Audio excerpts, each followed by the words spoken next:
Hello students, welcome back to your channel Commerce Brilliance. I am Rajesh Kacholia.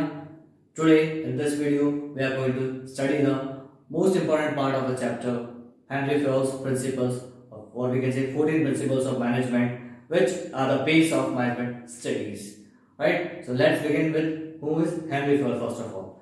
Who is Henry Fayol? Henry Fayol is an engineer who joined the coal mining company in 1860 as an engineer. Later on, he became the MD of that company in 1888.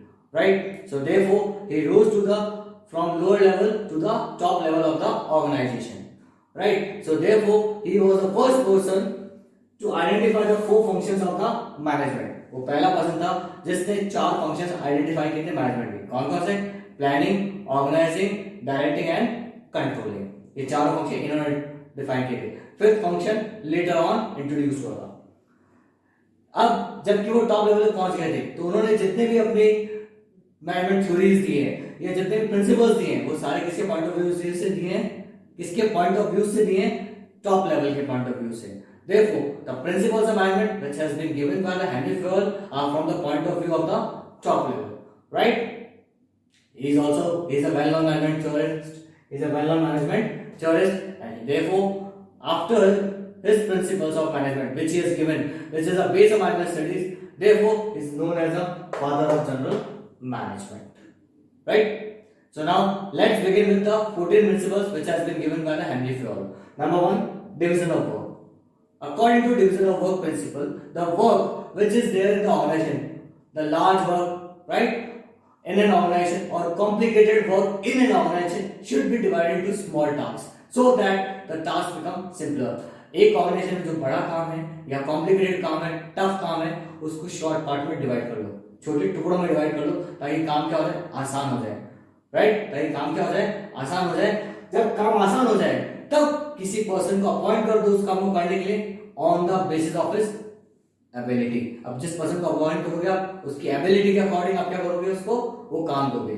For example, आपने HR manager, finance manager, marketing manager, इन सब के बारे में सुना होगा. ये जितने एक ऑर्गेनाइजेशन के अंदर अलग अलग मैनेजर्स होते हैं. तो ये क्या हुआ है? एक ऑर्गेनाइजेशन का जो बड़ा ही काम थे, जो लंबा काम था, जो कॉम्प्लिकेटेड काम था, उसको छोटे टुकड़ों में बांट दिया गया इनटू डिफरेंट डिपार्टमेंट्स. अब जब वही मैनेजर्स वो काम रेगुलरली करते रहते हैं तो वो क्या बन जाते हैं? स्पेशलिस्ट.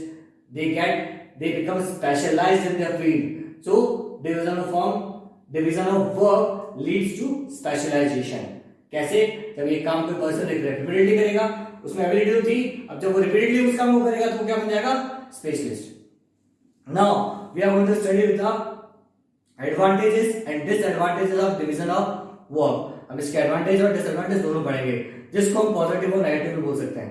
तो सबसे पहले डिवीजन ऑफ वर्क के एडवांटेजेस क्या है? स्पेशलाइजेशन. डेफिनेटली अभी बताया मैंने कि एक पर्सन जब एक काम को रिपीटेडली करता है तो उससे क्या होता है? स्पेशलाइजेशन. सेकेंडली, वेस्टेज कम होगी. अगर पर्सन स्पेशलाइज हो जाएगा, उसको पता है काम कैसे करना है, तो ऑर्गेनाइजेशन में वेस्टेज क्या हो जाएगी? बिल्कुल मिनिमम, ना के बराबर. Secondly, increase efficiency. ऑर्गेनाइजेशन की एफिशिएंसी इंक्रीज होगी.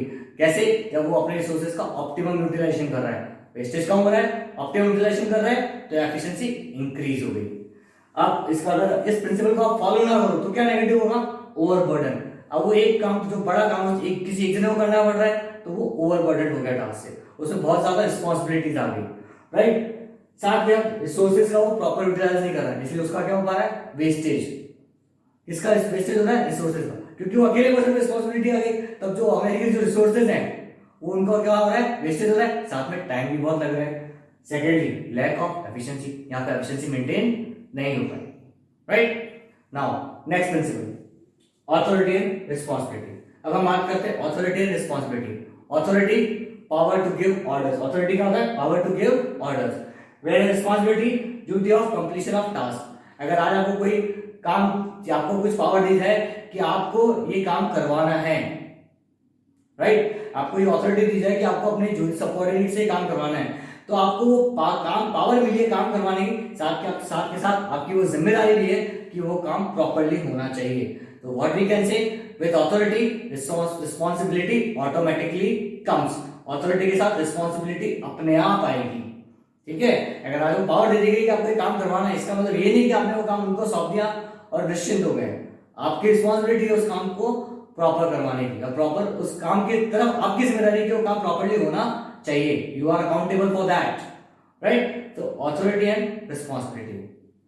सो जब ऑथोरिटी मिली है तो रिस्पॉन्सिबिलिटी अपने आप आएगी, comes together, they are the two sides of a same coin.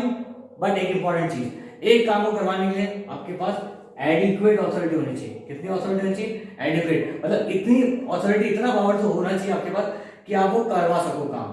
That means for example कि अगर आपको बोल दिया गया है कि इन वर्कर्स से आपको काम करवाना है, कि अगर ये target with in this time में आपको कंप्लीट करना है, बट आपके पास ये पावर नहीं है कि उस काम को करवाने के लिए आपको कोई मटेरियल चाहिए या कह लो कोई इक्विपमेंट चाहिए, वो आप परचेज कर सको जिससे काम एफिशिएंटली भी हो जाए और अच्छी तरीके से भी हो जाए। You doesn't have that power, you can not get the work done properly. तो वो काम आप प्रॉपर्ली काम करवा ही नहीं सकते, राइट। तो आपके पास पावर भी होना जरूरी है। कैसी होनी चाहिए पावर? Adequate, proper. और एक और इंपॉर्टेंट चीज इसके बाद, इस ऑथोरिटी और रिस्पॉन्सिबिलिटी के अंदर प्रॉपर बैलेंस होना चाहिए। क्या होना चाहिए? Proper balance should be maintain between the authority and responsibility. अगर इसके हम दो केसेस से समझते हैं, ये दो केसेस रहते हैं, हम इसको दो केसेस से समझते हैं। पहला केस, अगर ऑथोरिटी ज्यादा हो जाए रिस्पॉन्सिबिलिटी से तो क्या होगा? अगर आपके पास पावर ज्यादा आ गई कि आपको ये काम करवाना है, राइट, और आपके पास रिस्पॉन्सिबिलिटी थोड़ी सी है कि ये काम करवाना है, टाइम भी बहुत सारा है, तो फिर आप क्या करोगे? उस पावर का मिसयूज करोगे। क्या होगा उससे? पावर का मिसयूज। इसका दूसरा एग्जांपल ले लेते हैं हम लोग। फॉर एग्जांपल, आपको अथॉरिटी दी गई है डिसिप्लिन मेंटेन करवाने की ऑर्गेनाइजेशन में। अब डिसिप्लिन मेंटेन करने के लिए आपको ये अथॉरिटी पावर मिल गई कि आप किसी को पनिश कर सकते हो और पेनल्टीज चार्ज कर सकते हो। तो अगर आपके पास रिस्पॉन्सिबिलिटी तो है एकदम से डिसिप्लिन मेंटेन कराने की, क्या है आपको? डिसिप्लिन मेंटेन करनी, लेकिन अब आप क्या कर रहे हो? पावर आपके पास ज्यादा आ गई है, आप उसको क्या कर रहे हो? मिसयूज कर रहे हो। क्या कर रहे हो? उसका मिसयूज। आप हर किसी को पेनलाइज कर रहे हो, हर किसी को पनिश कर रहे हो। दूसरा केस, अगर जब रिस्पॉन्सिबिलिटी ज्यादा हो जाए किससे? ऑथोरिटी से, तो वो काम आप करवा ही नहीं सकते। कि अगर आपको बोल दिया गया डिसिप्लिन मेंटेन करवाना है, बट आपको पावर नहीं दी गई, क्या पावर नहीं दी गई? क्या ऑथोरिटी नहीं दी गई कि आप किसी को पनिश कर सकते हो, पेनलाइज नहीं कर सकते हो, राइट। आपको दोनों पावर नहीं है, ना पेनलाइज करने की ना पनिश करने की। तब आपके पास यहाँ पे क्या है? काम तो ज्यादा है लेकिन पावर नहीं है। तो इन दोनों के अंदर प्रॉपर बैलेंस होना जरूरी है ताकि काम प्रॉपर्ली कंप्लीट हो सके। Yes, our next principle, discipline. Discipline in everyone's life is important as well as in management is also important, right? How? Because through discipline we can manage the things properly. Therefore, discipline has to be implemented strictly in organization. And what is discipline? The rules and regulations which are to be followed strictly in the organization. Following the rules and regulations, it creates the proper working environment in the organization. By following the rules and regulations, it creates a proper working environment in the organization, which ultimately leads to no chaos. No chaos means no running here and there. सब जने अपनी proper जगह पर बैठ के अपना काम कर रहे हैं। There are no running here and there, right? अब अगर ऑर्गेनाइजेशन में डिसिप्लिन होगा तो क्या फायदे हैं और नहीं होगा तो क्या होगा? तो we have to look at the positive and negatives. Goal can be achieved easily. आप आसानी से गोल अपने अचीव कर लोगे अगर आपके ऑर्गेनाइजेशन में डिसिप्लिन है, तो goals can be achieve, right. Cordial relation, there will be cordial relation between the employees and the management, क्योंकि उनको पता है what is the line between them. If there is a discipline, उनके बीच में उनको पता है कौन सी लाइन है जो उनको क्रॉस नहीं करनी है। Next is your optimum utilisation of the resources properly utilise होंगे, right. No wastage of the resources will be there, क्योंकि सब जने प्रॉपर काम कर रहे होंगे। अब हम बात करें नेगेटिव्स की। अगर डिसिप्लिन नहीं होगा, डिसऑर्डर, सब चीजें इधर उधर होगी, राइट, प्रॉपर कोई काम नहीं हो रहा होगा। कॉन्फ्लिक्ट्स और chaos कि वो जो लाइन है वो लाइन क्रॉस कर देंगे एम्प्लॉयज और मैनेजमेंट के बीच में, फिर कॉन्फ्लिक्ट्स, लड़ाई झगड़े और chaos होगा, और साथ में रिसोर्सेज भी वेस्ट होगा क्योंकि प्रॉपर वर्किंग एनवायरनमेंट है ही नहीं ऑर्गेनाइजेशन में, right. Now next, unity of command. Unity of command, command का मतलब होता है ऑर्डर। तो सिंपल सी बात, एक चीज ध्यान, एक सबऑर्डिनेट को एक ही सुपीरियर से ऑर्डर मिलना चाहिए। That means one subordinate should receive order from one superior, one subordinate should receive order from the one superior as well as he should be accountable to only one superior. That is the thing. One subordinate receive order from one superior and accountable to one superior. Is that clear? एक subordinate एक जन से order करे और उसी को accountable हो, अगर वो ऐसा करेगा तो अच्छे से काम हो सकता है, राइट? तो ये प्रिंसिपल्स ऑफ मैनेजमेंट स्टेट करता है फ्यूल का, कौन सा? Unity of command. सेकेंडली, इससे क्या फायदा होगा? ही will B clear in mind, उसके दिमाग में क्लैरिटी होगी कि उसको काम कैसे करना है और क्या करना है, कौन से ऑर्डर्स फॉलो करने हैं। अगर वही वो दो जने से ऑर्डर रिसीव करेगा, at the same time if he is going to receive order from the two superiors, he will be confused what actually he has to do, उसको करना क्या है।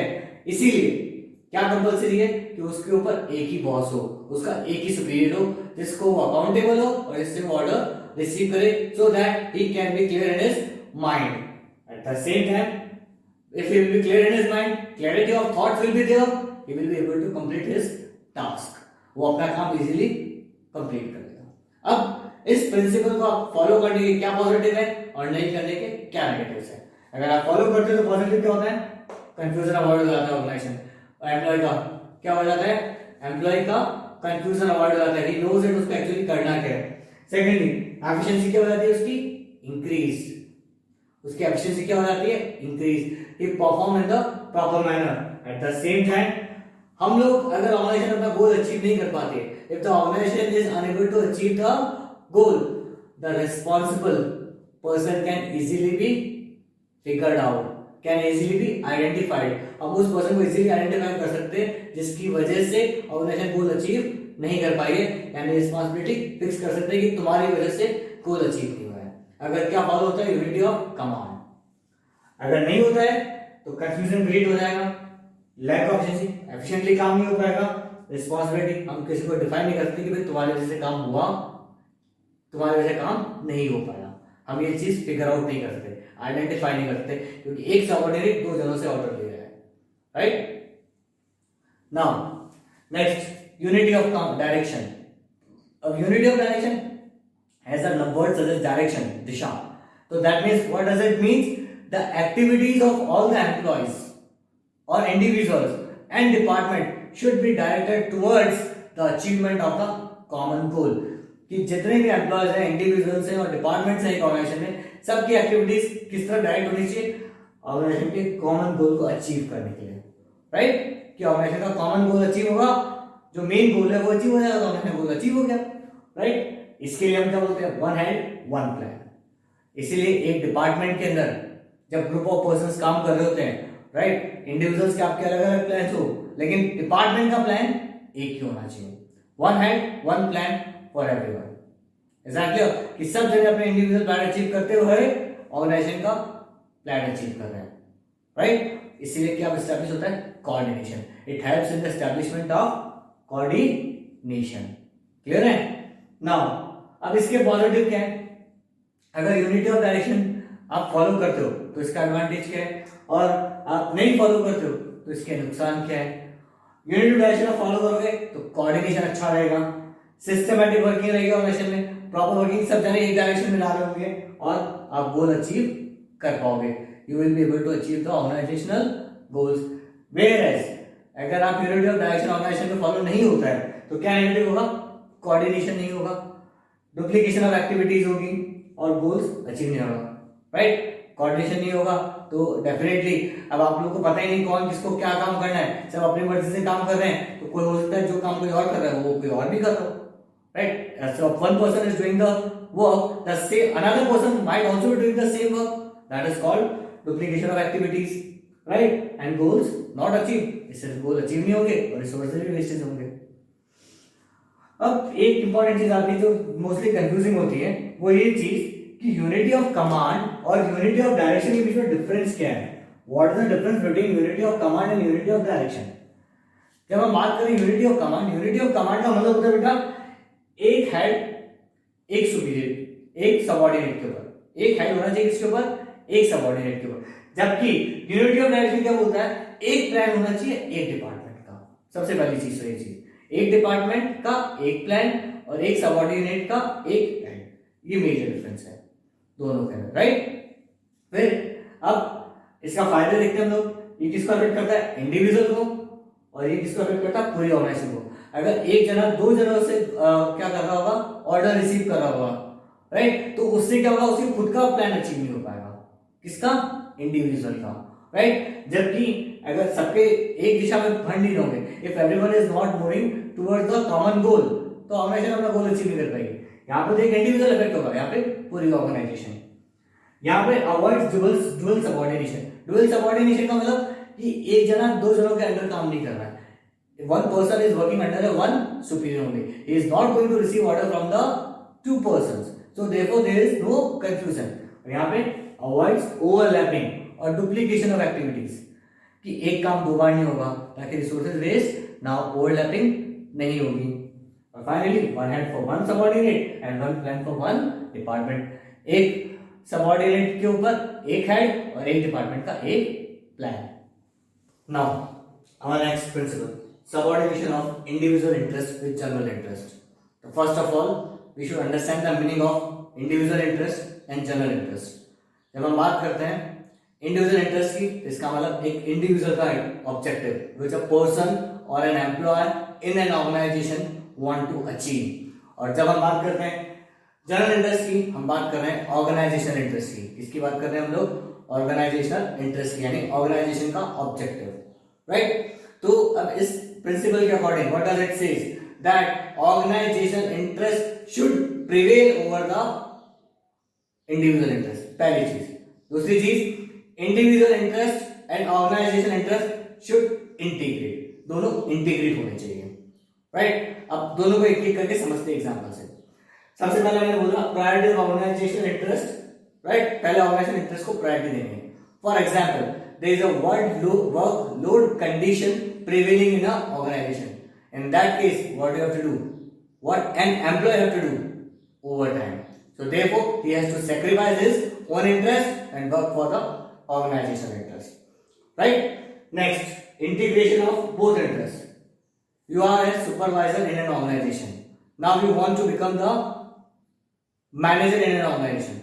ये आपका ऑब्जेक्टिव है, but organization is not providing you the opportunities so that you can become the manager of your department, or as well as we can say they are ignoring your objective.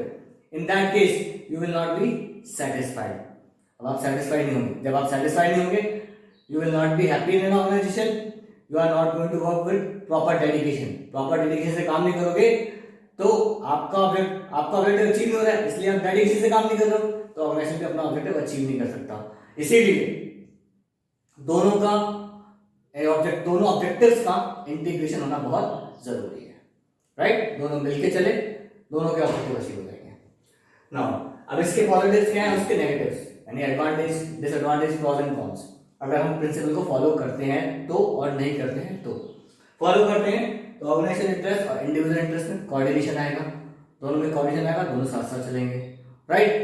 Organisation के goal achieve हो जाएंगे, definitely organisation के goal achieve होंगे और आपके भी achieve होंगे, इसलिए मैंने लिखा goals achieve, both the persons, that means both goals are achieved, simplest thing. Next, lack of coordination between organizational interest and individual interest. यहाँ पे इंडिविजुअल इंटरेस्ट और ऑर्गेनाइजेशन इंटरेस्ट में क्या आएगा, आपका कोऑर्डिनेशन होगा ही नहीं, दोनों अपने अपने हिसाब से काम कर रहे होंगे, तो ना तो ऑर्गेनाइजेशन गोल अचीव होगा और ना आपका गोल अचीव होगा, एंड डेफिनेटली फिर आप सेटिस्फाइड भी नहीं होंगे। Next principle is your remuneration. अब हम रेम्यूनरेशन की बात करते हैं तो रेम्यूनरेशन का मतलब होता है आपकी salary, compensation which you are receiving for your work from the organisation. जो आपने काम किया है उसके बदले में आपको जो कंपनी से मिल रहा है या ऑर्गेनाइजेशन से मिल रहा है उसको हम बोलते हैं कंपनसेशन। तो जो कंपनसेशन मिल रहा है आपको वो हमेशा फेयर होना चाहिए। जब हम बात करते हैं फेयर की, that means it should be equal to your work, आपके वर्क के अकॉर्डिंग होना चाहिए, right. Ultimately, money is the motivation factor. So definitely, fair compensation also motivates you. Yeah, compensation, money also motivates you. It is also a motivational factor. And secondly, what we can say, the amount which we are receiving from the company or an organization should be sufficient enough to fulfill our basic needs. इतना होना चाहिए कि हम अपनी basic needs को fulfill कर सके। तो हम सेटिस्फाइड भी होंगे, मोटिवेटेड भी होंगे, डेडिकेटेड भी होंगे। अब इसके पॉजिटिव और नेगेटिव्स, जब हम पॉजिटिव की बात करते हैं कि मोटिवेशन फैक्टर है हमारा, क्या है मोटिवेशन फैक्टर, इसी के लिए हम काम करते हैं। नेक्स्ट, रिड्यूसेस लेबर टर्नओवर, ये इंपॉर्टेंट चीज है। Labour turnover means rate of joining and living the organisation of employees, कि एम्प्लॉयज कितने जल्दी जल्दी ज्वाइन कर रहे हैं, लीव कर रहे हैं किसको, ऑर्गेनाइजेशन को। अगर आप फेयर वेजेस प्रोवाइड नहीं करोगे, प्रॉपर वेजेस प्रोवाइड नहीं करोगे, तो एम्प्लॉयज जल्दी जल्दी ऑर्गेनाइजेशन को छोड़ के चले जाएंगे, फिर आपको नए हायर करने पड़ेंगे, वो भी छोड़ के चले जाएंगे अगर आप उनको फेयर वेजेस नहीं दोगे तो, राइट। और इसके वजह से क्या होगा, अगर आपको फेयर वेजेस नहीं मिल रही है, आप प्रॉपर काम तो कर रहे हो लेकिन आपको प्रॉपर वेजेस नहीं मिल रही है, तो आपके रिलेशन मैनेजमेंट से अच्छे नहीं होंगे, right. Negatives, lack of motivation will be there, increase labour turnover बहुत ज्यादा बढ़ जाएगी, ठीक है ना, अगर आप उनको नहीं करोगे जो मैंने बताया। और कॉन्फ्लिक्ट विद मैनेजमेंट और मैनेजमेंट से कॉन्फ्लिक्ट होंगे। हमेशा एक चीज याद रखना इसके अंदर, ये इंपॉर्टेंट फैक्टर है लेबर टर्नओवर को रिड्यूस करने के लिए हमें प्रॉपर वेजेस देनी ही पड़ेगी, ठीक है। Next principle is your centralisation and decentralisation. First of all understand the meaning of centralisation. Centralisation का मतलब क्या होता है, authority of taking decision lies in a single hand, जब एक जने के हाथ में सारी पावर हो किसकी, डिसीजन लेने की, ऑथोरिटी ऑफ डिसीजन लेने की, उसको हम बोलते हैं centralisation. Decentralisation, distribution of that authority among the organisation, जब ऑर्गेनाइजेशन में बांट दी जाती है उसको हम क्या बोलते हैं, डिसेंट्रलाइजेशन। क्या बोलते हैं, decentralisation. That means for example, अगर किसी ऑर्गेनाइजेशन के अंदर अगर सारे डिसीजन सीईओ लेगा, एमडी लेगा, तो सेंट्रलाइजेशन।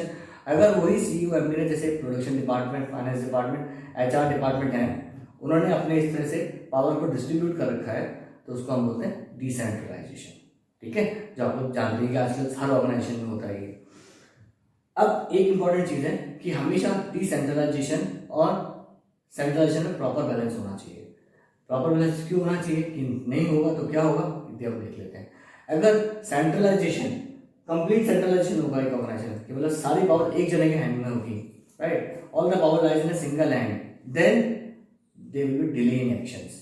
डिले इन एक्शन कैसे, क्योंकि आपको कोई भी काम करना है, कुछ भी डिसीजन लेना है, या ऑर्गेनाइजेशन में कुछ भी रिक्वायरमेंट है जिसका वो फुलफिल करना है, तो उसके लिए आपको क्या करना पड़ेगा, बहुत पहले अपने सुपीरियर से पूछना पड़ेगा, फिर वो सुपीरियर किसी और से अपने सुपीरियर से पूछेगा। In this way they will be delay in action.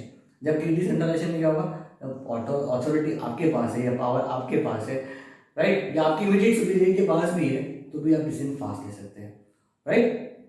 अगर ये सेंट्रलाइजेशन क्या होगा, कंप्लीट ना होकर डिस्ट्रीब्यूटेड हो। और अगर कंप्लीट डिसेंट्रलाइजेशन है, उस केस में क्या हो जाएगा, फिर उस केस में आपकी सिचुएशन ये आ जाएगी आपके लिए कि टॉप लेवल मैटर ही नहीं करता है, top level doesn't matter at all, top level irrelevant रहता है, क्योंकि सारे डिसीजन हमें ही लेने हैं, फिर टॉप लेवल की कोई जरूरत नहीं हो जाती है, मतलब जरूरत का नाम क्या होगी, इररिलेवेंट रहता है, होता तो है लेकिन इररिलेवेंट रहता है। यस, सो नेक्स्ट प्रिंसिपल आओ, scalar chain. What is the scalar chain, chain of command, change of giving orders. It's a line of giving orders through which any order is to be passed in an organization. Now, how order is passed by communication, therefore it is also a formal line of communication which flows from top to bottom. जो कैसे होती है, top से bottom तक, right? So this is the scalar chain, which is chain of command, hierarchy, formal line of communication, flows from top to bottom. This is what is scalar chain. So what is this principle state, that in scalar chain information order is to be passed through a formal channel. और वो formal channel क्या होता है, authority का काम, chain of command का। जिस तरह से एक ऑर्गेनाइजेशन में अपने लेवल पे बेसिस के ऊपर, उनके लेवल्स के बेसिस के, उनकी पोजीशंस के बेसिस के ऊपर इंफॉर्मेशन पास ऑन करी जाती है। That means if A has to pass any information to C, first of all he has to communicate with the B. उसको B को पास करना पड़ेगा, B C को पास करेगा, right? C D को पास करेगा। Similarly in this way here, again अगर इसको F को G को पास करनी है, तो he is going to communicate with E, then F, then G. But Fiola suggested a term here called gang plan. फियोल एक टर्म सजेस्ट करे जिसका नाम क्या है, gang plank. According to that for in certain situations if the two level employees who are working at the same level, not different level, at the same level, when they are working and they want to communicate among each other, they can communicate, but by informing their superiors. इसको अपने immediate superior को inform करके वो आपस में बात कर सकते हैं, डिस्कस कर सकते हैं. इसको उन्होंने टर्म दिया है gang plank. Right now what is the advantage of following this principle and disadvantage? अगर आप इसको फॉलो करते हैं तो यूनिटी ऑफ कमांड रहती है कि आपको एक जने से ही ऑर्डर मिलेगा, किसी और से ऑर्डर नहीं मिल सकता, आपको एक जने की ही बात को फॉलो करनी है. Then clear cut AR, definitely skeleton कहता यही है कि चेन ऑफ कमांड होती है, हायरार्की के बेसिस पे होती है, तो एआरआर तो ऑटोमेटिकली एस्टैब्लिश होगी. ARR means authority and responsibility relationship, कि आपको कौन ऑर्डर देगा और आप किसके लिए रिस्पॉन्सिबल हो, किसको अकाउंटेबल हो, किसके लिए आप ड्यूटी करोगे. Right next is orderly flow of information, कि इंफॉर्मेशन कैसे पास ऑन होती है. ऑर्डरली फ्लो, अब इंफॉर्मेशन कैसे पास ऑन होगी यहाँ पे, ऑर्डरली सीक्वेंस में, series of steps means A is going to communicate B is going to communicate with C is going to communicate with D. Similarly, A is going to communicate with E, then F, then E is going to communicate with F is going to communicate with G. This is the orderly flow of communication यानी series में आएगा. Right आपस में कोई एक दूसरे से बात नहीं कर सकते. With an exception in special circumstances, they can communicate among each other. कौन? Employees of the same level by informing their superiors, which is called gang plank. और नहीं हो तब क्या होगा, lack of unity of command. हर कोई किसी से ऑर्डर ले रहा होगा. राइट कोई चेन है नहीं, कोई एआरआर नहीं होगी, अथॉरिटी रिस्पांसिबिलिटी रिलेशनशिप नहीं होगा, no orderly flow of information सही से पास ऑन नहीं हो पाएगी, क्योंकि अब एक जने को इंफॉर्मेशन देने वाले कई जने हो गए और यहाँ पे चेन में आपके पास इंफॉर्मेशन आ रही है. Now our next principle is order. Now what do you mean by order? Simple, fixed place for everything and everyone. हर चीज की और हर इंसान की एक जगह होनी चाहिए किसमें, ऑर्गेनाइजेशन में. And that person should always be at place. वो अपनी ही जगह पे होना चाहिए. कौन? पर्सन भी. साथ के साथ जो मटेरियल है, यहाँ पे दो केसेस आते हैं, man and material.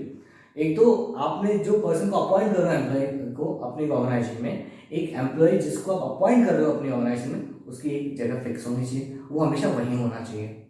Right where as materials, जो इक्विपमेंट्स जो आपके यूज आते हैं, इक्विपमेंट जो यूज आते हैं उनको यूज लेने के बाद वो भी उसी जगह रखनी चाहिए, उनकी भी एक फिक्स प्लेस होनी चाहिए. The fix place should be decided in the organisation where those materials should also be kept. Right ताकि हमारा टाइम वेस्ट ना हो उनको सर्च करने में, उनको फाइंड करने में. Anybody who is in require of those material can easily get them. Same in the case of man. If anybody wants to communicate with that person, if he will be at his place only, अगर वो अपनी ही place पे होगा तो हम उससे easily communicate कर सकते हैं, इंफॉर्मेशन पास ऑन कर सकते हैं. ठीक है, तब इसके एडवांटेज और डिसएडवांटेज यानी पॉजिटिव एंड नेगेटिव्स.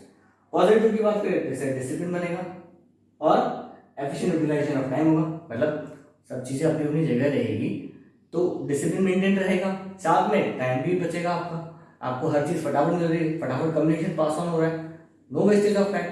वैसा वर्षा कर लो, नहीं हुआ तो इनडिसिप्लिन भी होगा और टाइम भी वेस्ट होगा. Right so this is the most important principle कि दोनों के अंदर मैन और मटेरियल दो ही चीजें आती है इसमें ऑर्डर के अंदर. कौन? मैन और मटेरियल दोनों अपनी जगह होनी चाहिए. इन सब की एक जगह डिसाइडेड है, वो वहीं होनी चाहिए. इक्विटी, अब हम बात करते हैं इक्विटी.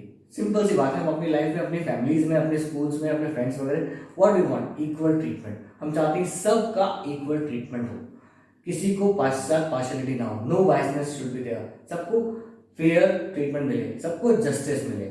राइट तो एम्प्लॉइज डिपार्टमेंट यही कहता, सॉरी मैनेजमेंट हैंडी फ्यूल भी कहते हैं, there should be no biasness in the organization on the basis of caste, religion, right, sex, culture, whatsoever. किसी के बेसिस पे क्या नहीं होना चाहिए, डिस्क्रिमिनेशन नहीं होना चाहिए, सबका इक्वल ट्रीटमेंट होना चाहिए. Right fair treatment to each and everyone. अगर आप फेयर ट्रीटमेंट करोगे तो सब जने को बिलोंगिंगनेस आएगी. क्या आएगी? बिलोंगिंगनेस. और वही अगर आप पार्शियलिटी करोगे, राइट अगर आप क्या करोगे तो पर्सन सेटिस्फाइड नहीं होगा, खुश नहीं होगा, राइट। कहते हैं ना वो हमेशा आपसे he always want to go away from you, right. तब इसके पॉजिटिव और नेगेटिव, पॉजिटिव सेटिस्फाइड होगा और मोटिवेटेड होगा। बिल्ड्स लॉयल्टी, डेफिनेटली आप उनके साथ बन के रहना चाहोगे, जो आपको इक्वल ट्रीटमेंट देते हैं, आप उनके साथ हमेशा काम करना चाहोगे, you will be happy. Coordination, और आपके रिलेशंस भी सबसे अच्छे होंगे, किससे, मैनेजमेंट से और अपने एम्प्लॉयज से। मैनेजमेंट आपको सही से ट्रीट करेगा तो आप खुश होगे, और साथ में जब आप देखोगे कि आपके जो एम्प्लॉयज आपके साथ में काम कर रहे हैं, आपकी टीम जो आपके साथ में काम कर रही है, उन टीम में आपके साथ ट्रीटमेंट अलग हो रहा है, किसी और के साथ ट्रीटमेंट अलग हो रहा है, तो आप और आपके टीम मेंबर्स के बीच में भी रिलेशन अच्छे नहीं होंगे, राइट। तो इक्वल ट्रीटमेंट होना जरूरी है ताकि रिलेशंस भी अच्छे रहें।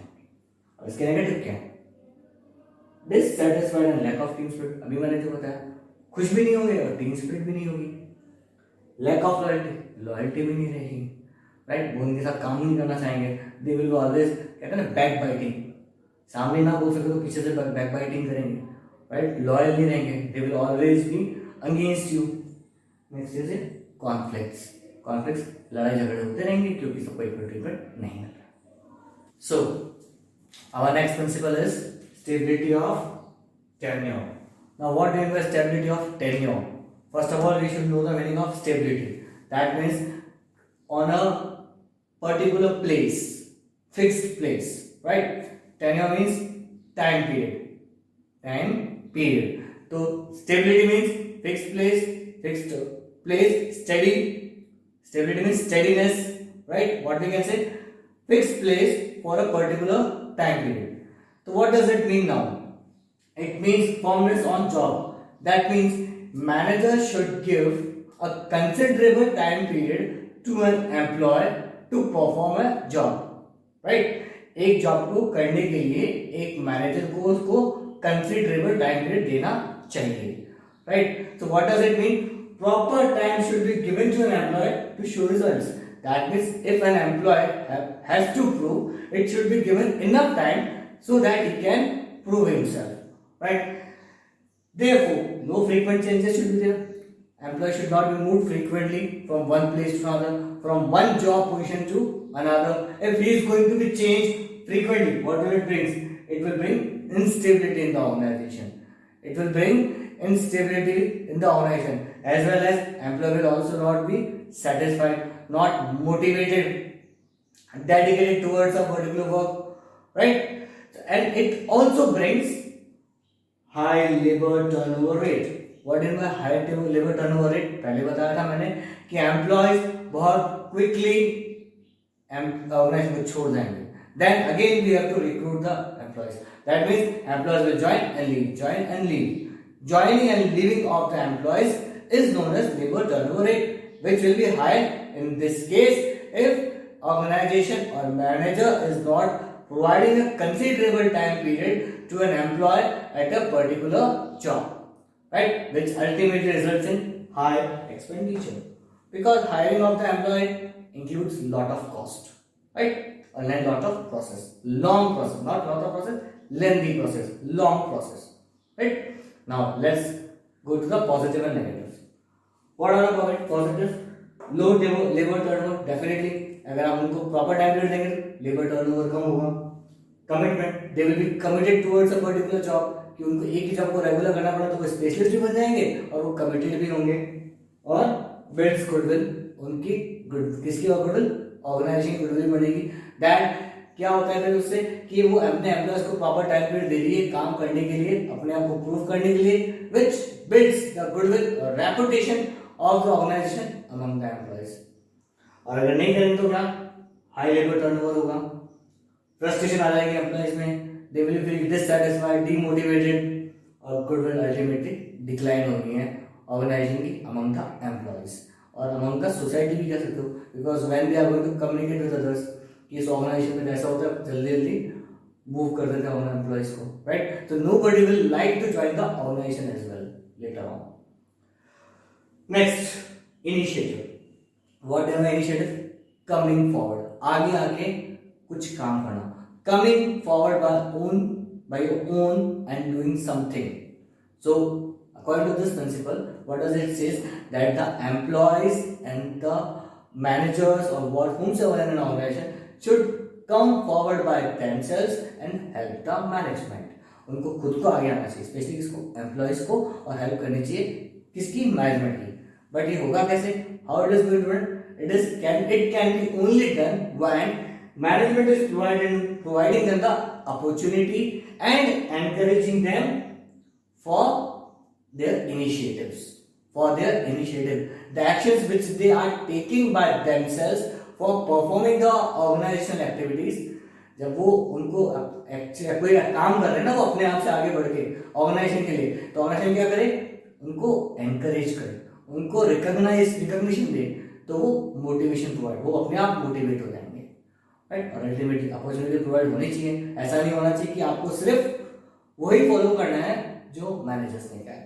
The proper opportunity should be given to the employees as well. अब इसके पॉजिटिव और negatives. It creates sense of belongingness. Definitely अगर आप अपने मर्जी से कुछ कर सकते हो तो belongingness बढ़ेगी, एम्प्लॉय का पार्टिसिपेशन बढ़ेगा, आप एम्प्लॉयज को पार्टिसिपेट करने की अपॉर्चुनिटी दे रहे हो किसमें, ऑर्गेनाइजेशन में, कि आप भी पार्टिसिपेट करो. और motivation, ultimately he is going to feel motivated. और नेगेटिव्स में लैक ऑफ बिलोंगिंगनेस नहीं आ पा रही उनकी, non cooperation, there is no cooperation among the employees, right, among the employees करो या among the employee and management, उनके बीच में कोई कॉपरेशन ही नहीं होगा, राइट. वो अपनी मर्जी से इच्छा करेंगे तो नहीं करेंगे. Next lack of motivation proper नहीं हो पाएगा. There will be no proper motivation for the employees, उनके वो मोटिवेट होंगे नहीं, वो डिससैटिस्फाइड नहीं है हमेशा. Now next is your Spirit the cause and the last principle of Henry Ford. What does this principle state? ये प्रिंसिपल क्या कहता है, तो manager should always bring the team spirit, always builds the team spirit and teamwork among the employees of the organization. Why? Simple. A single person cannot do the whole work. He need, हमने पढ़ा था ना कि management में group of persons चाहिए होते हैं for the completion of the task. Therefore अब कंप्लीशन ऑफ टास्क के लिए जब आपको ग्रुप ऑफ पर्सन्स चाहिए तो उनके बीच में क्या होनी चाहिए, टीम वर्क, और उनमें क्या होना चाहिए, टीम स्पिरिट. टीम वर्क मिलकर जब वो मिलके करेंगे तभी तो अचीव कर पाएंगे, टीम स्पिरिट होगी तभी तो कर पाएंगे.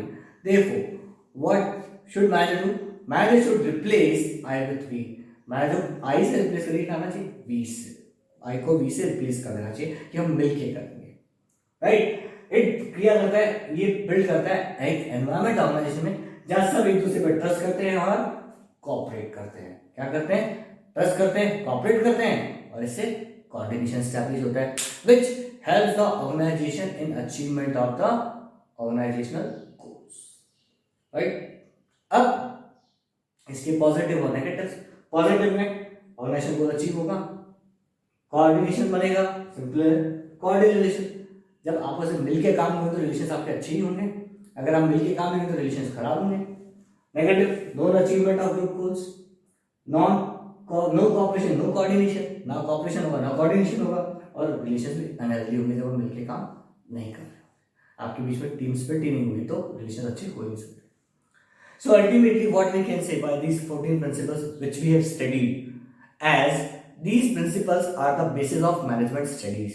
So now through those principles or by using those principles of management given by Fayol, managers can wisely use those principles and solve their problems.